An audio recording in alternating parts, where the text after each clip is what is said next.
So today I'm going to play Frédéric Chopin's Prelude number 15, which is called the Raindrop Prelude. Chopin was born in Poland but spent a lot of his life living in Paris. He lived 200 years ago and died quite young, only at the age of 39. But even today, his short piano music is still considered to be some of the best piano music ever written. So the thing that the Raindrop Prelude is famous for is this repeated note here, which plays over and over and over again for the whole tune. Now, some people have said that that sounds like raindrops falling, but Chopin, the composer, got really annoyed when people said that and said that it wasn't a raindrop at all. But I'll let you decide. The piece is in 3 sections. The first section and the third section are quite similar. They're quite bright and peaceful and joyful, and I'll just play a little bit of that for you now, and you can hear this repeated note going through that.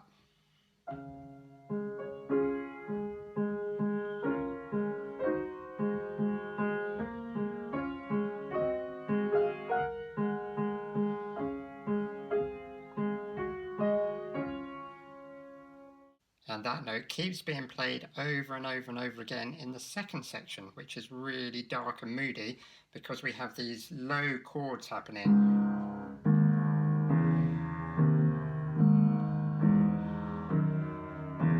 And some people reckon that they sound a bit like thunderclouds coming in or a storm, but Chopin didn't say that. He reckoned it was just a bad dream. But I'll give you a little taste of the middle section, and we can still hear this note going over and over and over again.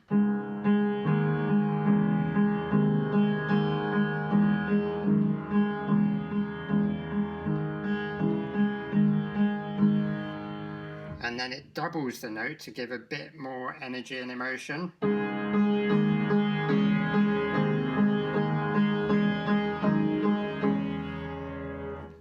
And then we return to the third section after that, which again is a bit joyful, but that note still keeps going. So listen out for that. Now, Chopin really changed the way that people wrote music for the piano. He really developed the techniques and changed the way the piano is played. So there's a couple of other things that I want you to listen out for.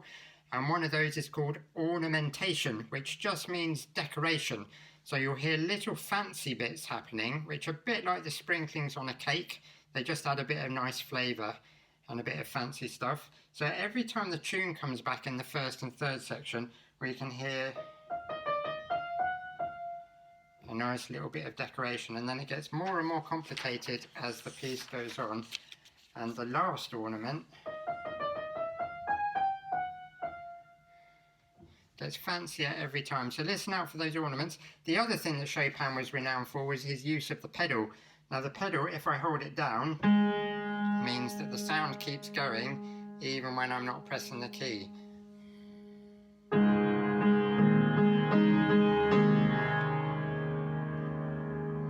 And the sound will keep going until I take my foot off the pedal. So there's loads of pedal happening throughout this tune, so you might see bits where my fingers aren't playing anything, but the sound keeps coming out. So the 3 things I want you to listen out for are the repeated note,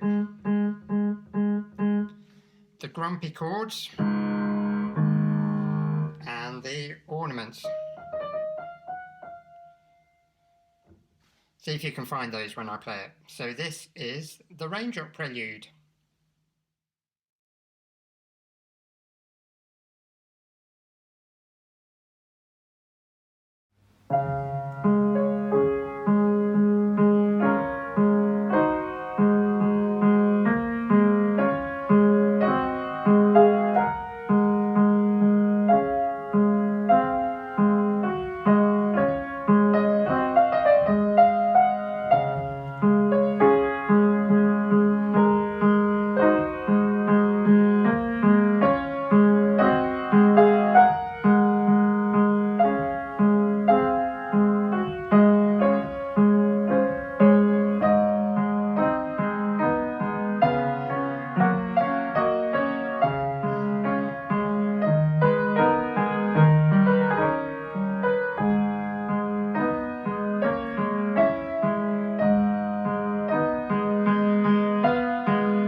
So that was the Raindrop Prelude.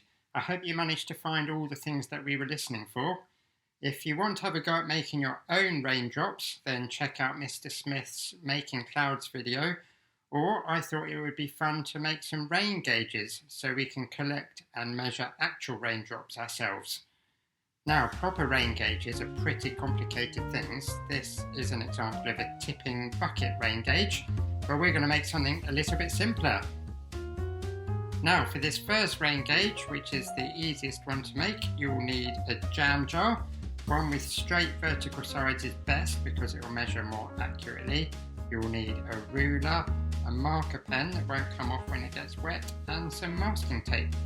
So the first thing to do is stick the masking tape along the side of the jar going up, and then we need to get the ruler to make our measurements.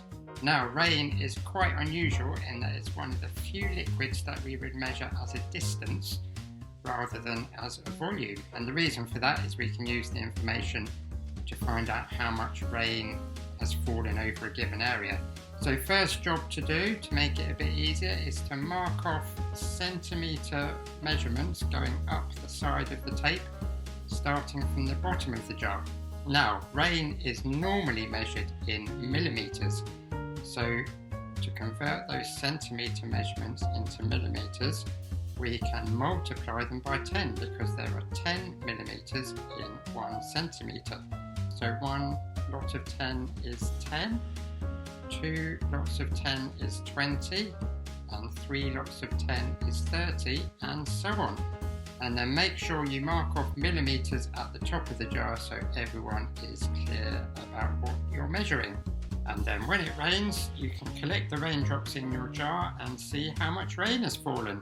So in this rainstorm, there's been 60 millimetres of rain. That's loads. Now this next rain gauge is a little bit harder to make and you'll need a bit of adult help with the cutting. So the things that you will need for this one is a plastic bottle. Again, straight vertical sides is best to make it more accurate.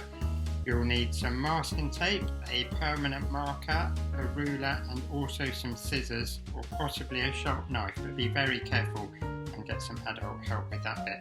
So your first job is to cut off the top of the bottle with some adult help, and then you can use that as a funnel and turn it upside down to catch the rain. Now the problem with plastic bottles is that they can easily blow away, so you might find it best to put some stones in the bottom at this point so it doesn't blow away in the future. After that, take your masking tape and stick it up the side again, and we can measure off our millimetre measurements going up in tens, and then you're done. Remember to write the scale on the top to show that we're measuring millimetres, and then when it rains, the funnel will collect all the drops and send them into the bottle, and we can see in this rainstorm we collected 40 millimetres of rain. Now pop your rain gauge outside, make sure it's not undercover or going to blow away, and then next time it rains you can check how much rain has fallen. I hope you've enjoyed the lesson and I'll see you all very soon. Bye!